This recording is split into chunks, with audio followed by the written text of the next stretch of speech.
but truth on AFR Talk. Welcome back. Crane Durham's Nothing But Truth. For evidence of voter fraud, we were just discussing it with the caller. I appreciate the phone call. Thank you very much. And the rest of you who called in, absolutely. I will cover this in Crane after and detail more of evidence of voter fraud, but I'm just going to give you two outlined by Hans von Spakovsky that I mentioned in the last segment and referred to. We had a evidence of voter fraud, in the 2008 election, Norm Coleman versus Al Franken, there was a margin of 300 votes. And the mandatory recount revealed that 1,100 felons had unlawfully cast ballots for Franken. Okay? That's an election of a senator. You look at the Senate, you look at the power of that, and what that means. It's huge. During the 2008 Democratic primary, thousands of fraudulent signatures were added to the petitions of then candidate Barack Obama. So the signatures that he needed to get on the ballot were fraudulent. They didn't have enough, and that was revealed. So I mean, that's thousands of signatures. So it is a big deal. And I realize when people call up and say it's no big deal, oh, what's the big deal? Oftentimes it has to do to diminish corruption. And in the case of Benghazi, for example, we have what's the big deal? It was Americans got killed. Crane, we get it. Nobody wanted that to happen. But Buzz Jacobs, the co-director of Benghazi 9/11, Benghazi9-11.com, certainly says, yes, it is a big deal. And like so many of us in America who are outraged at the fact that we had 4 Americans killed, including our ambassador, as well as other Americans wounded, and we were lied to it, and we still have yet to get to the truth, well, there's a need for an investigation in a select committee. Welcome, Buzz. How are you? Hey, Crane. Thanks for having me on. I'm well. How are you this evening?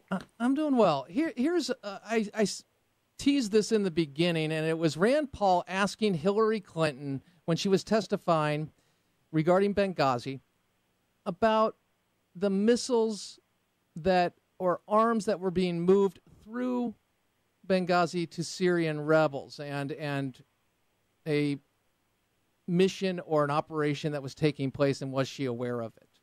Here is that testimony from earlier this year. Roll it. Is the U.S. involved with any procuring of weapons, transfer of weapons, buying, selling, anyhow transferring weapons to Turkey out of Libya? To Turkey? I will have to take that question for the record. Nobody's ever raised that with me. You're saying you don't know? I do not know. I don't have any information on that. So that story on weapons in Benghazi and now 400 surface-to-air missiles, which has been alleged by one of the attorneys who are representing the people that were there. A lot of questions here, Buzz. What do you know? There are a lot of questions, and all the pieces. It's just this story continues to amaze me, as it amazes you and many others, as we continue to learn little bits of information. Here we are almost 1 year after the attack. We still don't have the straight story. There's still so many questions. And then when we learn something new, it only raises more questions because it's not really satisfying the questions that we had to begin with. So this cover-up and scandal is something that is not going to go away because the president has drawn a line in the sand and called it a phony, made-up phony Republican scandal, and they're just not going to be forthcoming with the answers. And my guess is the reason why they're not forthcoming is because they paint a really bad light on both the president and on the person who wants to be the next president, Hillary Clinton. So do you know if there is a possibility that there was a mission, maybe not to get arms into the hands of rebel groups, but actually to maybe clean up the weapons that were given to those that were opposing Muammar Gaddafi. Do we know this? Because 400. I mean, he makes a direct claim. The lawyer makes a direct claim of one of the whistleblowers to say 400 surface-to-air missiles gone missing.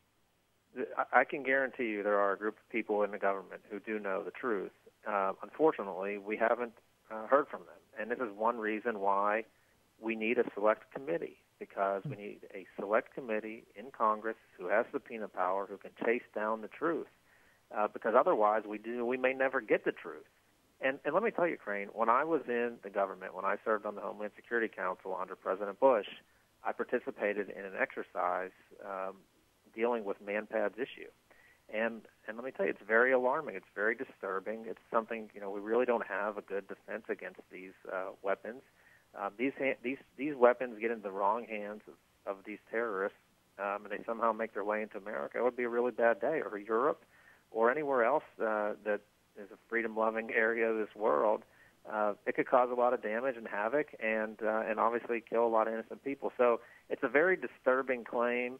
And one, again, if true, would really make the administration look really, really bad, because their policy, was very much an error. And certainly, as more things come to light, as you said, and I appreciate you being responsible with the information and speculation, because that's what we have here. We have evidence come to light. It's a claim, and then it gives it almost shines a light on another piece of evidence that we knew a little about, but now we know a little more about in greater context. I appreciate that approach. Here's another question that many of us have, including Ed Henry, had for Jay Carney regarding whistleblowers in relation to Benghazi who were being silenced by the CIA or State Department. And he asked Jay Carney about that, and here's just a little part of that exchange. Cut 31, roll it.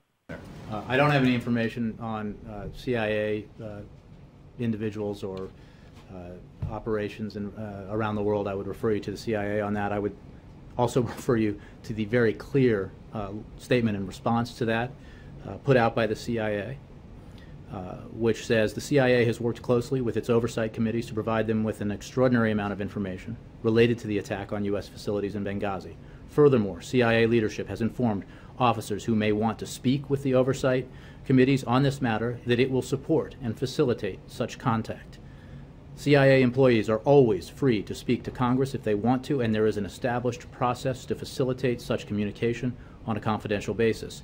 The CIA enabled all officers involved in Benghazi the opportunity to meet with Congress. So, Buzz, let's say you're in the room, and somehow Jay Carney has a moment, he points over, and he somehow gets you, and then realizes, uh-oh, I got Buzz Jacobs here.